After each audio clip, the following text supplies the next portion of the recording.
Okay, so what I like about what we have right now, it's passable, but it's just the layers that we've put in.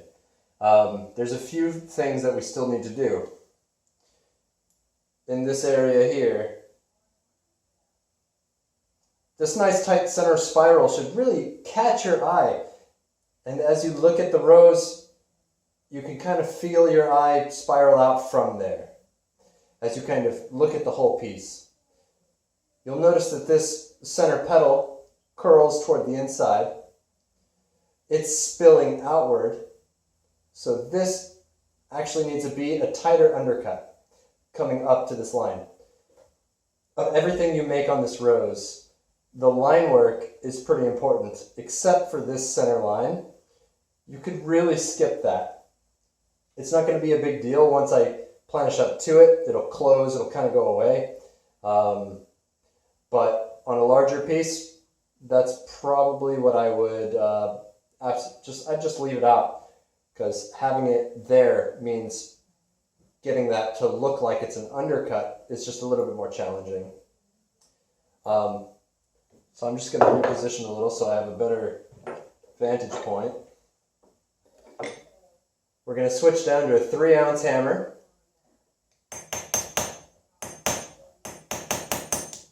And a much smaller oval planisher. We're just going to make sure that we have all the curves where we want them. So now I'm focusing on 2 curves. I'm focusing on how round it's going east to west, and then actually a concave north to south. So convex, concave. It's kind of an interesting little trumpet shape.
And once I feel like I have enough, I'm going to come in and push against it on top.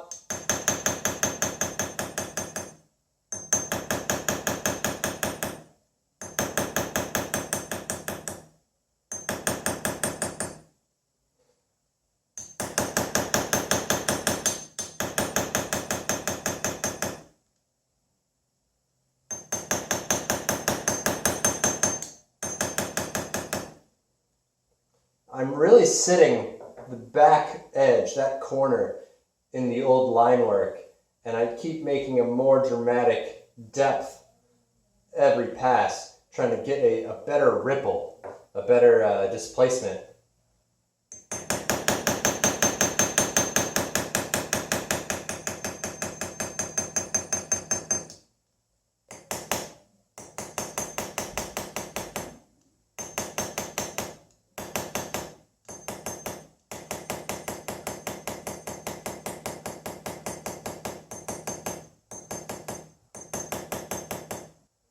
Okay, I probably have enough to work with. Forgot my extra light. Now we get the fun part. Check on the focus before I go too far ahead. So the fun part for me is actually adding a little chatter, and I'll show you what I mean before doing it to the whole thing.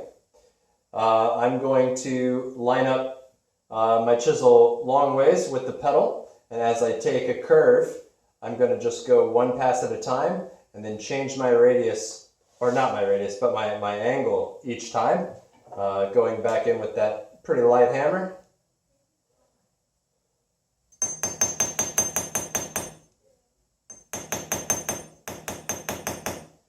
And I'm going to start as deep as I can.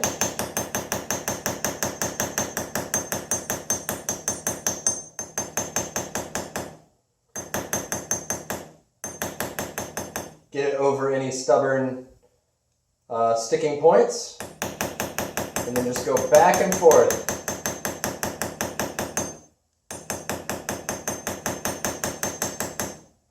This does a few things.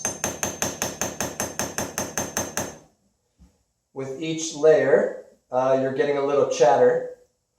You're also pushing a new ripple toward the edge, so it has that one clean final slope.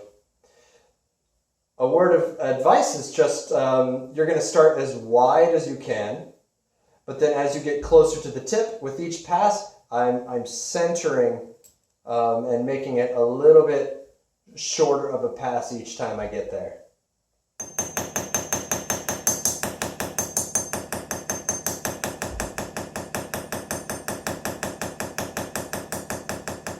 Again, a little chatter, totally okay.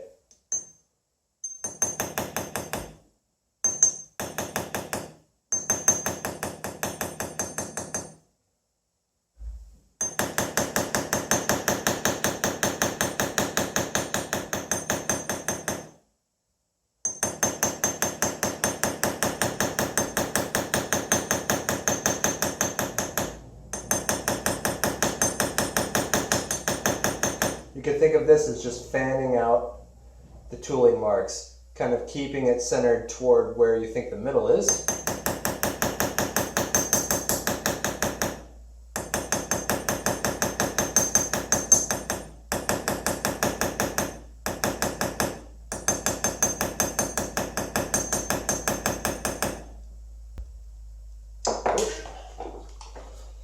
I'm so used to moving this whenever I need to. I gotta be pretty conscious of when I do that. I like this one on top to be a little rounder at first.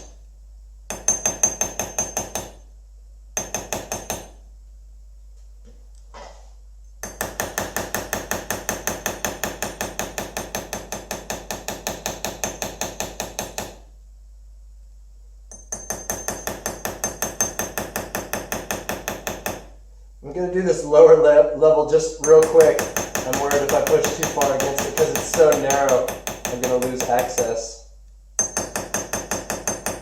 I'm not going to be heavy-handed, I'm just going to get a few layers on. A few little rows of planishing. Pretty light.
This petal's a really good one because it has this kind of like curve to it. So I'm going to favor overlapping this one here and then letting this one spill out that way. So my rows of planishing are going to be a little tighter right here.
Getting a little bit of a curve in each petal is going to make a huge difference.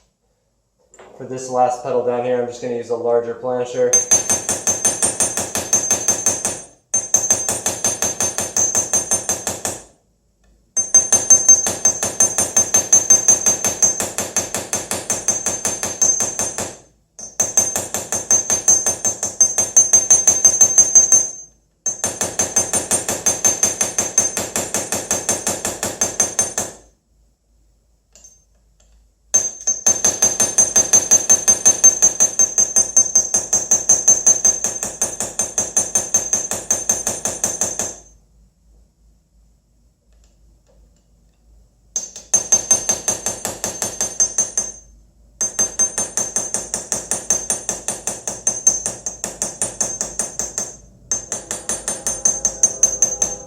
I think we could be done. I just see one or two spots that I could retrace.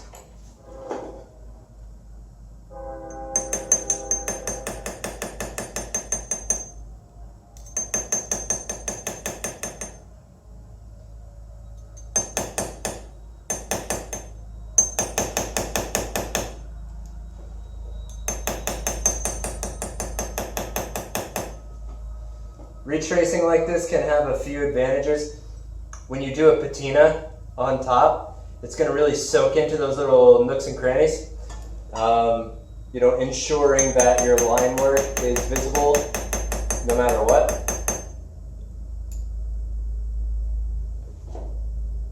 Okay. Man, it's so different zoomed out like that.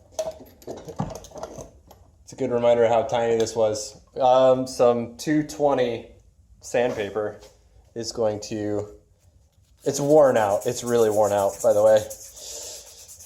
Just so that it's not removing too much, but we're just going to come back.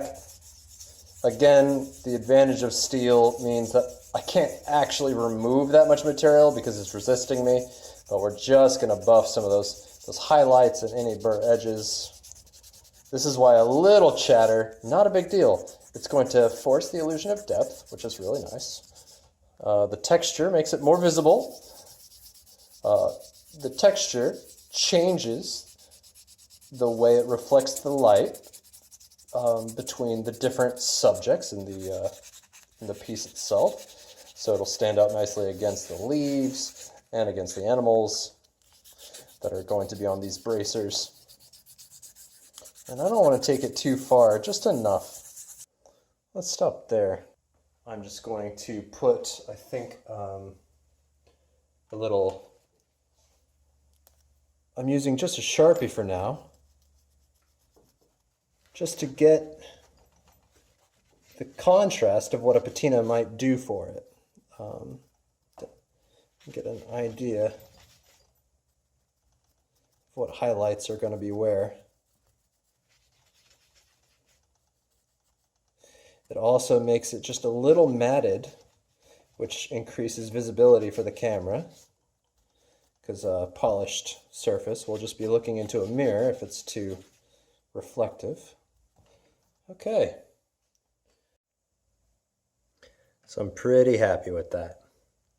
It's you could easily spend, another 20 minutes, go back in, clean up some slopes. But, overall, that's kind of those are the shapes we're looking for.